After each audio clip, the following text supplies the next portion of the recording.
சிவகங்கை மாவட்டம் சாணிப்பட்டியைச் சேர்ந்த இளைஞர் ஒருவர் இயற்கை உரம் தயாரித்து பலருக்கு வேலைவாய்ப்பு அளிப்பதுடன் மண் வளத்தையும் காத்து வருகிறார். அது குறித்த ஒரு செய்தி தொகுப்பை தற்பொழுது பார்க்கலாம். தமிழகத்தில் உள்ள விவசாயிகளிடம் அண்மை காலமாக இயற்கை உரம் பயன்படுத்துவதன் பயன்கள் குறித்த விழிப்புணர்வு அதிகமாகி உள்ளது. அதனால் இயற்கை உரத்திற்கான தேவையும் அதிகரித்து வருகிறது. இந்நிலையில் இந்த இயற்கை உர தயாரிப்பையே முழுநேர தொழிலாக கொண்டுள்ளார் சிவகங்கை அருகே உள்ள சாணிப்பட்டியைச் சேர்ந்த இளைஞர் திருநாவுக்கரசு. பாரம்பரிய விவசாய குடும்பத்தைச் சேர்ந்த திருநாவுக்கரசு டிப்ளமா படிப்பை முடித்துவிட்டு வேறு தொழிலுக்கு செல்லாமல் தன்னுடைய பாரம்பரிய தொழிலான விவசாயத்திலேயே ஏதேனும் செய்ய வேண்டும் என எண்ணி தன்னுடைய நிலத்தில் இயற்கை விவசாயத்தை தொடங்கியுள்ளார். விவசாயத்திற்கு இயற்கை உர தேவையின் காரணமாக அதை தயாரிப்பது பற்றி அறிய குன்றக்குடி வேளாண் மையத்தை நாடியுள்ளார். அங்கு இயற்கை உரம் தயாரிப்பதை அறிந்து கொண்டு தன்னுடைய தேவைக்கு மட்டும் உரங்களை தயாரித்து வந்துள்ளார். திருநாவுக்கரசரின் நிலத்தில் இயற்கை உரத்தினால் அதிக விளைச்சல் கிடைத்தை கண்ட அக்கம்பக்கத்தினர் தங்களுக்கும் இயற்கை உரம் தயாரித்து தருமாறு கேட்டுள்ளனர். இதையடுத்து இயற்கை உரம் தயாரிப்பதையே முழுநேர தொழிலாக செய்து வருகிறார் திருநாவுக்கரசு. கெமிக்கலையும் ரசாயன உரத்தையும் நம்ம கால்நடைகள் தொழு உரம் அந்த மாதிரியானதையும் சேர்ந்து முன்னோர்கள் செய்யும்போது கூட பாதிப்பு அவ்வளவா ஏற்படலை. அதுக்கப்புறம் லைஃப் ஸ்டைல் மாற போகும்போது கால்நடைகள்லாம் யாரும் வச்சுக்கல.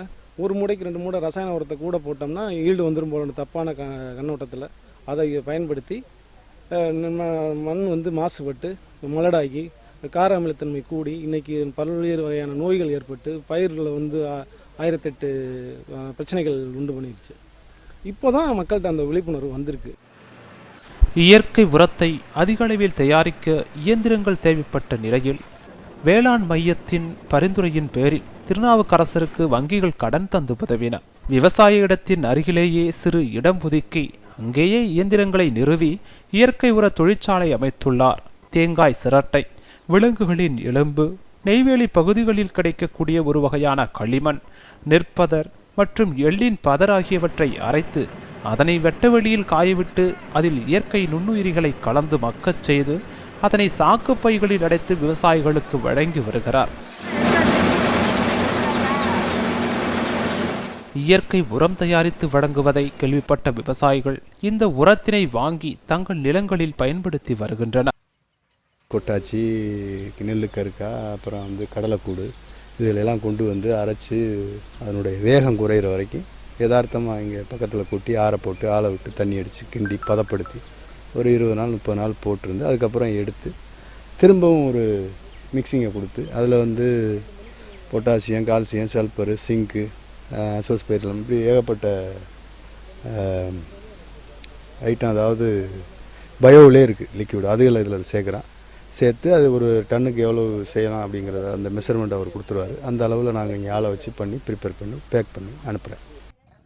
இயற்கை உரங்களை பயன்படுத்துவதால் நல்ல விளைச்சல் கிடைப்பதுடன் மண்வளம் குன்றாமல் இருப்பதால் இதற்கான தேவை அதிகரித்து வருவதாக கூறுகின்றனர் விவசாயிகள். படித்துவிட்டு அரசு வேலையை மட்டும் நம்பியிருக்காமல் மண்ணை பொன்னாக்கும் இயற்கை வேளாண்மையில் இறங்கியுள்ள திருநாவுக்கரசரை போல் இன்றைய தேவைகளை அறிந்து விவசாயம் சார்ந்த தொழில்களை இளைஞர்கள் செய்தால் அவர்களும் உயர்வதுடன் விவசாயமும் அழிவிலிருந்து காக்கப்படும் என்பதே பலரின் கருத்தாக உள்ளது.